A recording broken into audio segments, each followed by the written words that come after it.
Las misericordias de Dios se renuevan cada mañana.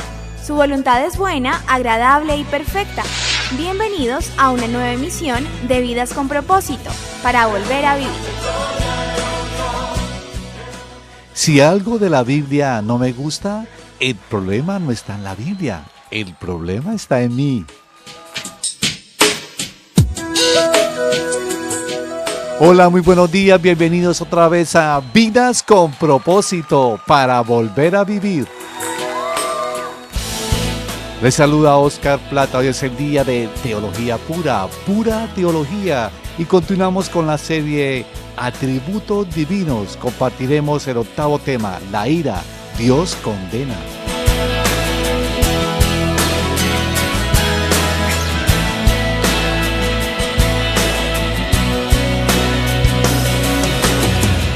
Tú nos creaste con un propósito. La ira, Dios condena, es el atributo que compartiremos en esta mañana. Y para responder a este tema está, como de costumbre, el pastor Ángelo Becerra, de la comunidad Vida con Propósito, Iglesia de las Asambleas de Dios de Colombia. Buenos días, pastor Ángelo. Buenos días, Oscar. Buenos días, estimado oyente. Gracias por apartar su tiempo para escucharnos. Esperamos que con la emisión de hoy su vida espiritual sea fortalecida y crezca en el conocimiento de Dios. También nos acompaña Erika Carrillo, líder de la iglesia. Bienvenida, Erika.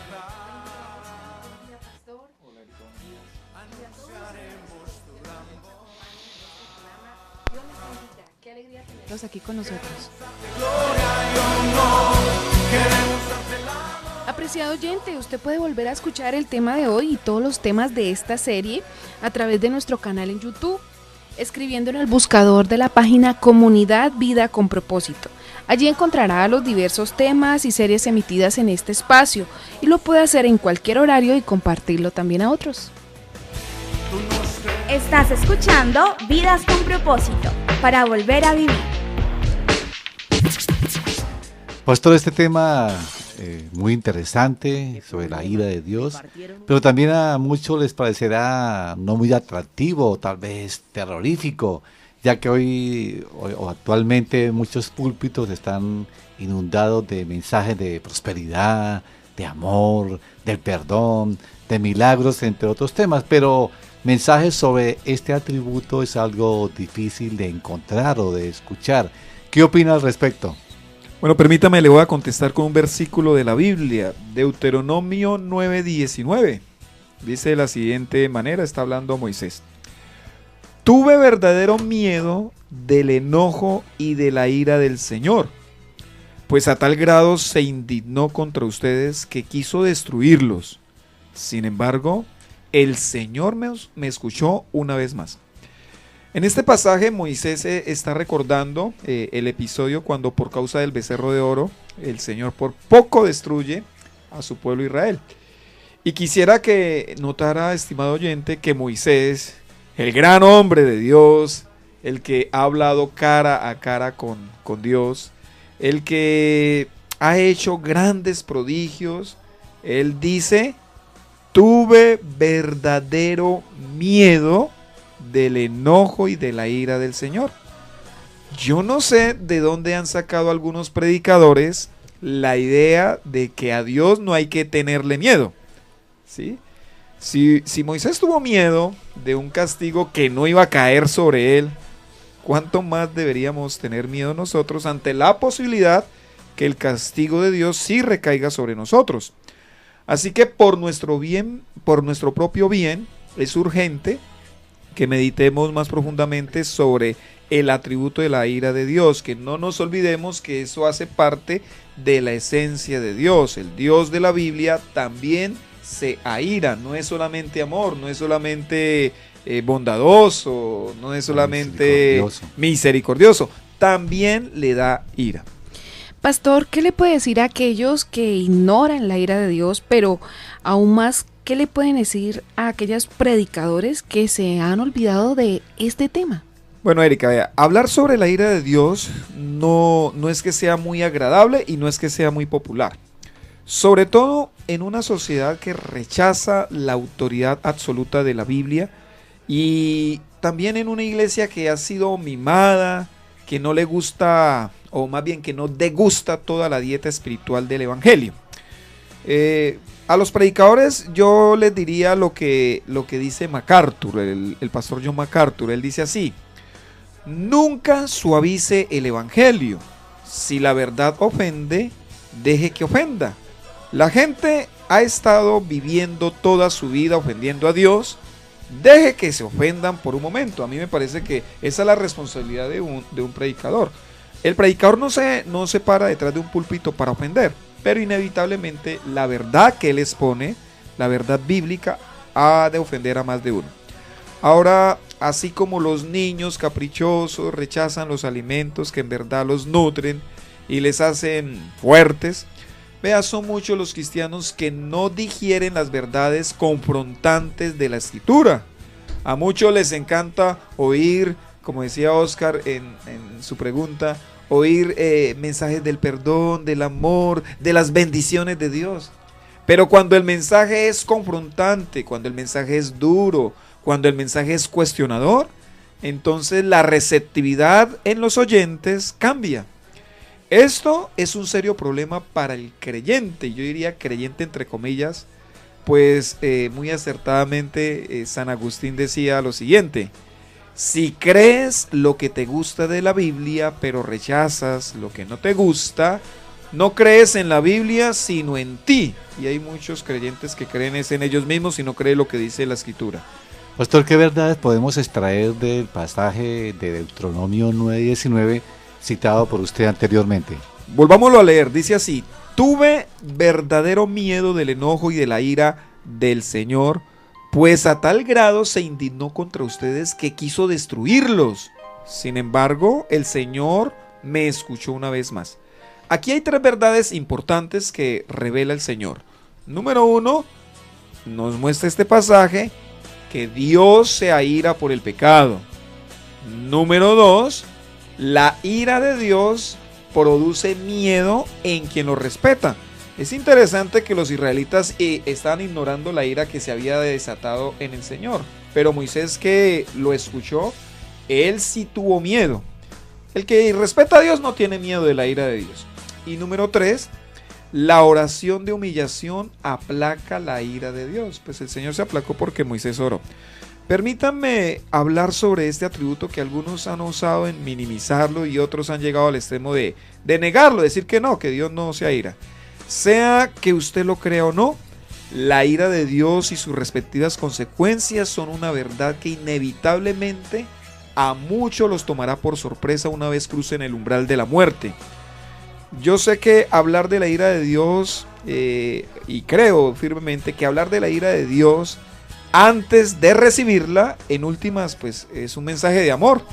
Y es también un mensaje de advertencia que rescatará del infierno al que humildemente se vuelva al Señor, arrepintiéndose de su maldad. O sea que es mejor escuchar el mensaje de la ira de Dios que experimentar la ira de Dios. Pastor, profundicemos en las Escrituras y estudiemos este atributo, como usted dice, que muchos han olvidado o otros lo quieren ignorar. ¿Qué acciones debemos hacer cada uno de nosotros como hijos de Dios frente a la ira? Dios condena. Bueno, yo creo que lo primero que debemos hacer es entenderla, ¿no? Entonces, primer consejo, entienda la naturaleza de la ira de Dios. Voy a leer un pasaje de Hebreos, que está en Hebreos capítulo 10, versículo 26 al 27. Dice así: si después de recibir el conocimiento de la verdad pecamos obstinadamente, ya no hay sacrificio por los pecados. Solo queda una terrible expectativa de juicio, el fuego ardiente que ha de devorar a los enemigos de Dios. La ira de Dios, según este pasaje, es la reacción última de Dios frente al pecador no arrepentido.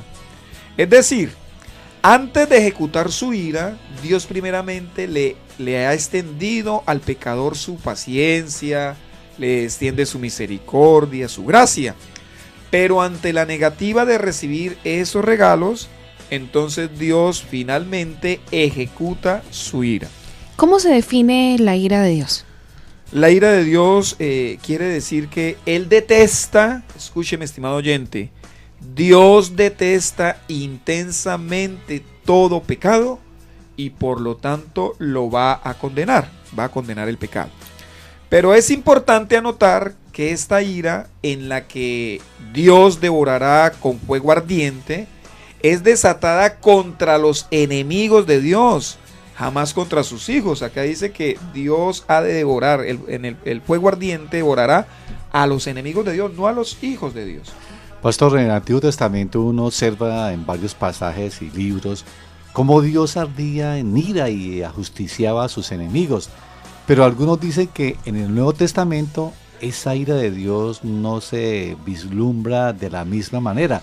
Inclusive algunos han llegado a decir que el Dios del Antiguo Testamento es diferente al Dios del Nuevo Testamento. ¿Es verdad esto? ¿Y qué piensa?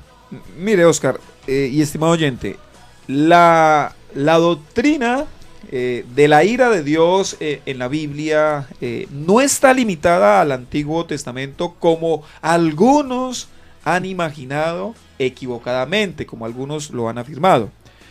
Hay pasajes, hay varios pasajes en el Nuevo Testamento donde vemos con claridad la ira de Dios. Por ejemplo, a muchos les encanta Juan 3:16. Pero no se sabe en Juan 3:36. Entonces le voy a leer el Juan 3:36. Dice así: el que cree en el Hijo tiene vida eterna, pero el que rechaza al Hijo no sabrá lo que es esa vida, sino que permanecerá bajo el castigo de Dios. Este versículo es demasiado diciente. Hechos 13:10. Aquí Pablo está desatando un juicio verbal y a la vez es un juicio divino sobre una persona que se está oponiendo al evangelismo. Dice así: hijo del diablo y enemigo de toda justicia, lleno de todo tipo de engaño y de fraude, nunca dejarás de torcer los caminos rectos del Señor. Y desata un juicio sobre esta persona. Romanos 2 del 5 al 11 dice: pero por tu obstinación y por tu corazón empedernido sigues acumulando castigo contra ti mismo para el día de la ira, cuando Dios revelará su justo juicio, porque Dios pagará a cada uno según lo que haya hecho. Él dará vida eterna a los que perseverando en las buenas obras buscan gloria, honor e inmortalidad. Pero los que por egoísmo rechazan la verdad para aferrarse a la maldad, recibirán el gran castigo de Dios. Habrá sufrimiento y angustia para todos los que hacen el mal, los judíos primeramente y también los gentiles, pero gloria, honor y paz para todos los que hacen el bien, los judíos primeramente y también los gentiles, porque con Dios no hay favoritismos. Aquí con toda claridad Pablo está demostrando la doctrina de la ira justa de Dios sobre el pecador no arrepentido. Según este pasaje de Romanos capítulo 2 y otros textos bíblicos, pastor, ¿cómo se manifiesta la naturaleza de la ira de Dios? Yo pude ver una predicación del pastor John MacArthur que me cautivó y allí él expresaba que hay 5 manifestaciones de la ira de Dios. Y la primera de ellas es la ira escatológica. Esta es la ira que caerá sobre la tierra al final de la historia humana en un tiempo llamado la tribulación o la gran tribulación. Ira escatológica. Otra es la ira de la siembra y la cosecha. Esta es la ira de Dios que viene como consecuencia del pecado. Como dice Gálatas, todo lo que el hombre siembra, eso también cosechará, ¿cierto? Hay una tercera ira llamada la ira cataclísmica. Es la ira de Dios que Él establece sobre el hombre a través del uso milagroso del orden natural, tales como la inundación, los tsunamis, los terremotos, los tornados o inclusive cualquier otro desastre masivo que catapulta almas a la eternidad. Algunos piensan que esto toma a Dios por sorpresa, que simplemente es la reacción del abuso del hombre a la naturaleza. Pues sí, claro que es la reacción del abuso del hombre a la naturaleza, pero allí también está la mano de Dios controlando cada desastre natural que acontece en nuestro mundo. Otra ira es la ira del abandono. Esta ira es la que hace referencia a Romanos 1, 18 al 32. Esta es la ira que se ejecuta cuando Dios entrega al hombre obstinado que rechaza la verdad. Entonces se vuelve depravado, cae en homosexualismo, en bisexualismo, bueno, en todas las aberraciones y perversiones sexuales, por la sencilla razón que el Señor quita como de esas personas o de ese grupo de personas la gracia común. Y una quinta ira que nos muestra la palabra de Dios es la ira eterna. Esta es la ira de Dios desatada sobre los impíos, sobre los pecadores no arrepentidos, para enviarlos al infierno de fuego para siempre, luego de haber efectuado el juicio final.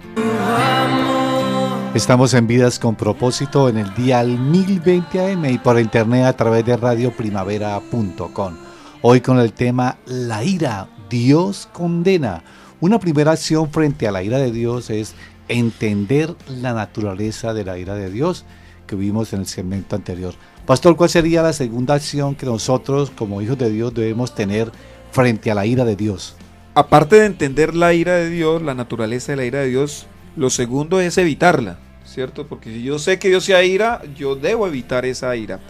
Dice Romanos 5:10, porque si cuando éramos enemigos de Dios, fuimos reconciliados con Él mediante la muerte de su Hijo, con cuánta más razón, habiendo sido reconciliados, seremos salvados por su vida. Todo el género humano está bajo la ira de Dios porque no hay un solo justo en toda la tierra. Así lo revela la palabra de Dios.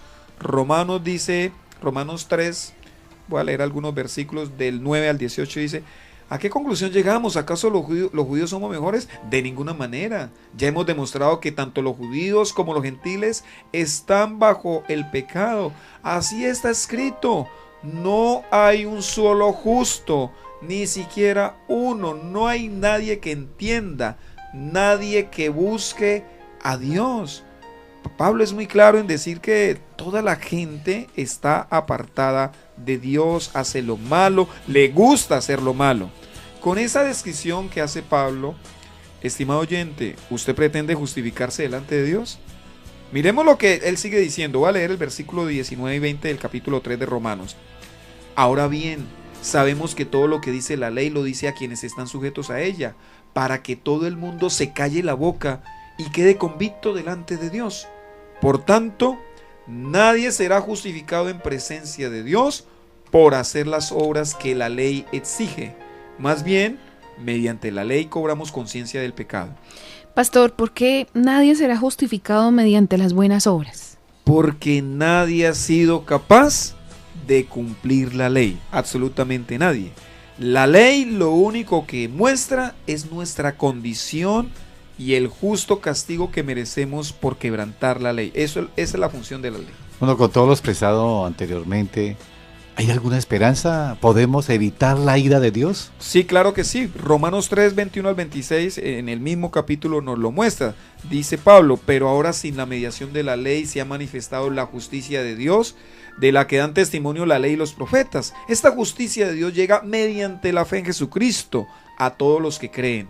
De hecho, no hay distinción, pues todos han pecado y están privados de la gloria de Dios, pero por su gracia son justificados gratuitamente mediante la redención que Cristo Jesús efectuó. Vea lo que enseña, bueno, y ahí sigue el pasaje. Lo que enseña el Santo Evangelio es que el Señor Jesucristo recibió en sí mismo en la cruz todo el peso de la ira de Dios para salvar de esa manera y de esa ira a todo aquel que cree en Él. Es decir, Dios, en base a su amor, no podía decir al pecador simplemente te perdono. Y eso es lo que no entienden algunos cristianos ni algunos predicadores. No, Dios no simplemente por amor iba a perdonar, porque al hacerlo, Él caería en injusticia. Es como si alguien pues asesinara a su hijo de la forma más cruel, más vil posible, y fuera llevado ante el juez para ser juzgado y el juez dijera: ay, como este hombre es está profundamente arrepentido y me suplicó perdón, y yo soy un juez de amor, yo soy un juez misericordioso, yo soy un juez perdonador y de segundas oportunidades, por lo tanto yo declaro a este hombre inocente. Estimado oyente, ¿qué pensaría usted de ese juez? ¿Qué diría usted? ¿Qué haría usted? Yo creo que de ninguna manera usted diría: uy, hay que tener más jueces así en nuestro país.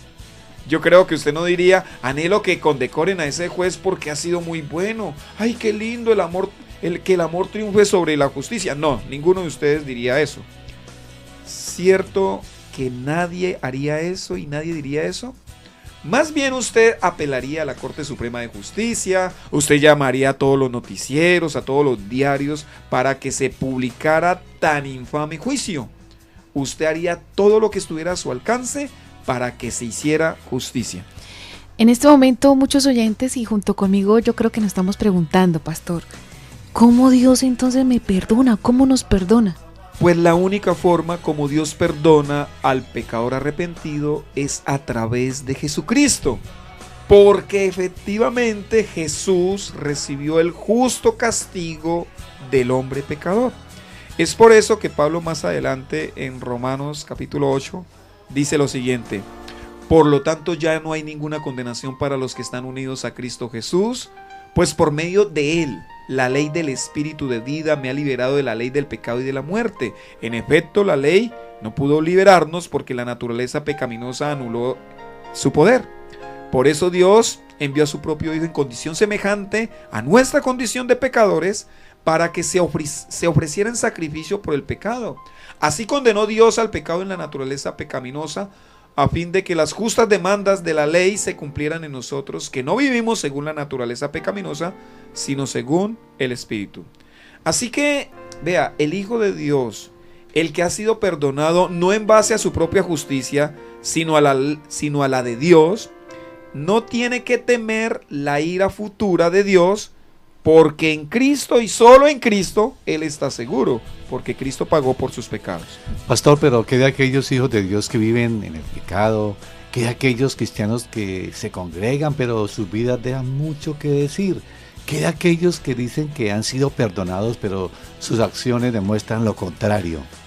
Yo creería que la respuesta es la siguiente: tales cristianos no se han arrepentido genuinamente y por lo tanto son enemigos de Dios, son falsos cristianos. Santiago 4:4 lo dice: oh gente adúltera, ¿no saben que la amistad con el mundo es enemistad contra Dios? Si alguien quiere ser amigo del mundo, se vuelve enemigo de Dios. Filipenses 3:18 al 19 dice: como les he dicho a menudo y ahora lo repito hasta con lágrimas, muchos se comportan como enemigos de la cruz de Cristo. Su destino es la destrucción.